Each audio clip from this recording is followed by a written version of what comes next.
एक भोंदू रहता था, पर वो इतना सीधा था कि सब प्यार से उसको भोंदू ही बुलाते थे। गायों की सेवा करता था और जिस आश्रम में रहता था वहाँ के गुरुदेव शाम को प्रवचन करते थे तो सबसे पीछे बैठ के सुनता था। भोंदू को लगता था गुरुजी जो बोल रहे हैं ये बिल्कुल सत्य है, इसमें कोई झूठ नहीं। एक दिन गुरुजी प्रवचन करते हुए बोले, यमुना के पल्ली पार भांडीर वन में ठाकुर जी गैया चराने आए। भांडीर वन का नाम सुनते भोंदू कान खड़े हो गए। भांडीर वन तो मैं जाता हूँ गैया लेके, मुझे तो कभी मिले नहीं वहां पर। अरे मुंह में ही कमी होगी, मुंह में ही सामर्थ्य नहीं होगी उनको देखवे कि मैं ही नहीं देख पाए होंगे, वो तो आते होंगे वहां पे, मुझे ना दिखे होंगे। भोंदू ने पहली बार जिज्ञासा करी, गुरुदेव ठाकुर जी दिखते कैसे हैं? तो गुरुदेव भी हंस गया, अच्छा भोंदू पूछ रहा है, बैठ जाओ बताते हैं। मोर मुकुट पहनते हैं ठाकुर जी, और बोले 2 कान हैं लेकिन कुंडल एक ही पहनते हैं। ठाकुर जी ऐसे पुष्प तोड़ के कान के ऊपर लगा लेते हैं, दोनों कानों में एक ही कुंडल को फेर फेर के पहनते। ठाकुर जी पीली पीताम्बरी, ऐसी ठाकुर जी पीली पहनते, पीली पीताम्बरी। माला कैसी पहनते हैं? ठाकुर जी ऐसी पहनते हैं पूरी पैरों तक जाए। ये देखो गुरु जी कह रहे हैं तो निश्चित है भंडीर वन में आते हैं ठाकुर जी। भोंदू अपनी गैया लेकर के भंडीर वन पहुंच गया। गैया चर रही थी, अब भोंदू ढूंढ रहा है, कभी वृक्ष के नीचे जाके देखे, कभी कहीं देखे, कभी ढूंढे कहीं से चंदन की सुगंधी आ जाए। गुरुजी बता रहे थे उनमें से चंदन की सुगंधी आती है, क्या पता कन्हैया यही कहीं हो। इतने भाव से, इतने प्रेम से और इतने भोलेपन से ढूंढने लगा ठाकुर जी को, और ठाकुर जी नहीं मिलते ना तो अपने आप को ही कोसता, मुंह में योग्यता ना होगी यही मारे ना मिल रहे, ठाकुर जी तो यही है। गुरु जी की बात गलत नहीं है, ठाकुर जी तो यही है। उसके उस सहज भाव पर, उसके उस सरल भोंदूपने पर ठाकुर जी रीझ, भोंदूपने पर ठाकुर जी रीझ। और इतने में ही भोंदू हताश निराश उदास बैठा था, खुद को कोस रहा था, मुंह में योग्यता ना है, मुंह ठाकुर जी मिलना ही रहे। इतने में देखा सामने से असंख्य गायों का झुंड आ रहा।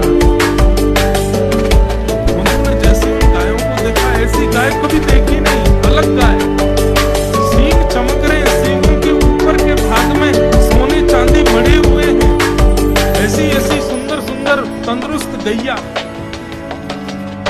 तभी देख रहा है भोंदू पीताम्बरी पहनी है, गले में वैजंती माला धारण की है, सिर पर पाग पहनी है, एक कान में कुंडल है, मंद मंद मुस्कुरा करके दतुइयां दिखा रहे हैं, कटाक्ष नेत्रों से कभी इधर देख रहे हैं कभी उधर देख रहे हैं, अपनी वेणु को कमर में कस करके गैयाओं के गले में गलवैया डाल करके श्याम सुंदर भोंदू की तरफ चलते गए।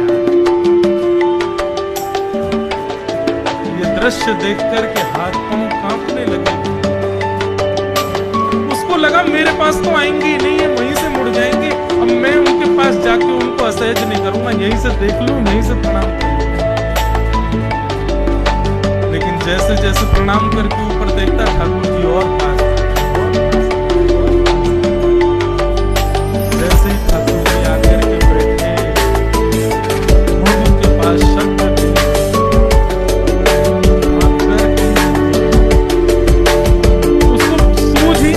करूं क्या मैं, इनके लिए क्या बिछाऊं, कहां बैठाऊं। ठाकुर जी ने अपने आप ही भोंदू के गले में हाथ डाला। अरे तेरा नाम क्या है? जैसे ही ठाकुर जी ने नाम पूछा, भोंदू अपना ही नाम भूल गया, बोले मुझे याद ही नहीं मेरा नाम क्या है, पर प्रेम से सब लोग मुझे भोंदू बुलाते हैं। अब तो भोंदू नाम सुनते ही ठाकुर जी ताली दे दे के हंसने लगे, तेरा नाम भोंदू है? हाँ मेरा नाम भोंदू है। और ठाकुर जी आपको अच्छा लगा? बोले हाँ बहुत अच्छा लगा। आपको नाम कहा है? ठाकुर जी बोले तुम वो ना जाने? बोले जानू तो ना हूं, लेकिन गुरु जी ने जैसा रूप बताया वैसा ये आपको, तो आप कहीं नंद नंदन तो नहीं हो? ठाकुर जी बोले हाँ मैं नंद नंदन नहीं हूँ, यशोदा जी को लाला, नंद जी को लाला। भोंदू बोलो जय हो भगवान, आज आपके दर्शन है। गुरु जी और सब बालकन को तो आप शायद रोज ही मिलते होंगे, लेकिन मैं ही अभागा मुझको आप आज ही मिले हो। ठाकुर जी बोले अब चल बात मत बना, मैं जल्दी कर खवा, मुझको भूख लग रही है। भोंदू एक कपड़े में रोटी बांध के उसमें मिर्च और गुड़ रख करके लेके गया। 2 रोटी थी, भोंदू ने जैसे खोली, एक रोटी ठाकुर जी के सामने धर दी, एक अपने पास रख ले।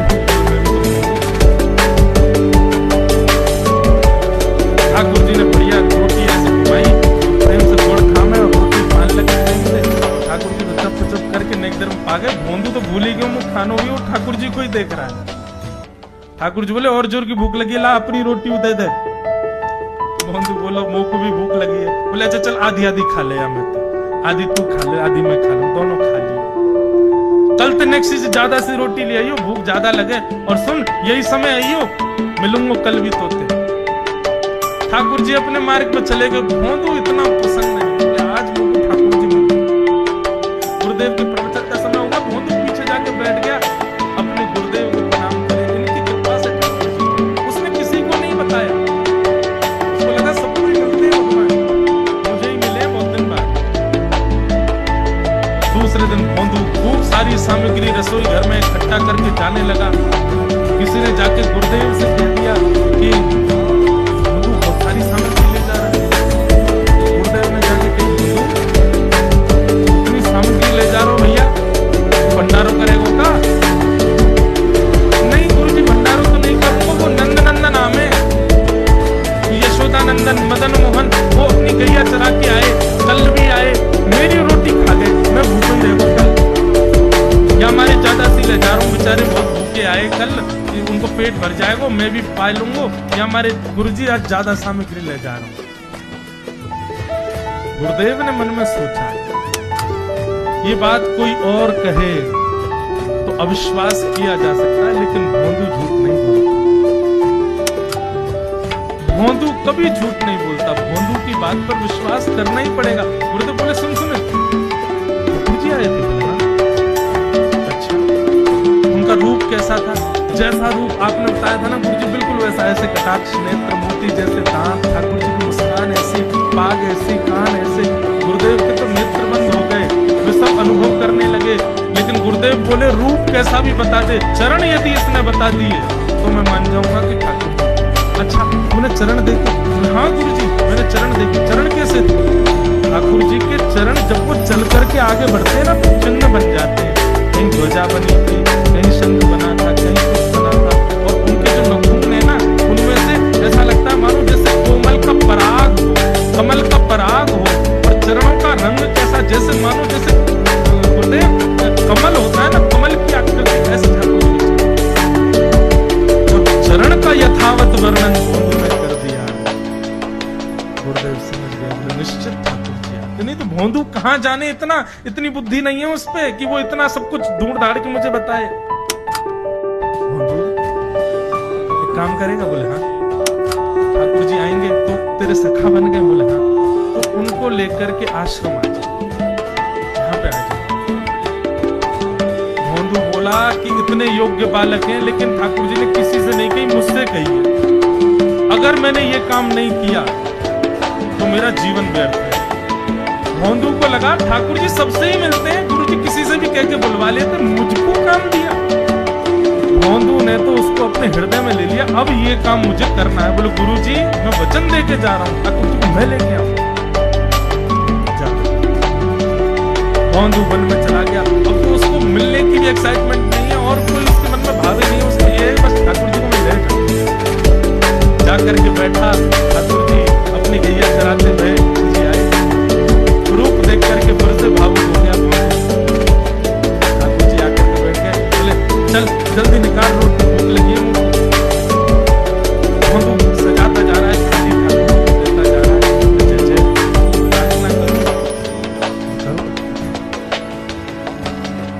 आप मेरे संग मेरे सखाओ ना? आप बोले हाँ तेरो सखाऊं, तो मेरी बात मानोगे? बोले कहा आप मेरे संग आश्रम चलो गुरु जी के पास।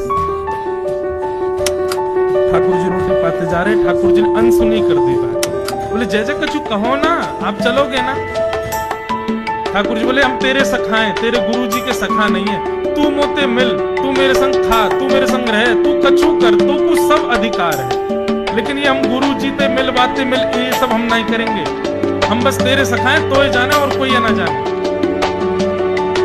जय जय ऐसा मत कहो ना, वे नहीं बताते तो मैं तो आपको देख ही नहीं पाता, मैं तो आपको जानता ही ना हूं। नहीं तो मुझको बताई कि आप भांडीर बनाते हो, आपका रूप ऐसा है। हमने कृपा करके मुझको आपसे मिलवाया, वही हमारी मित्र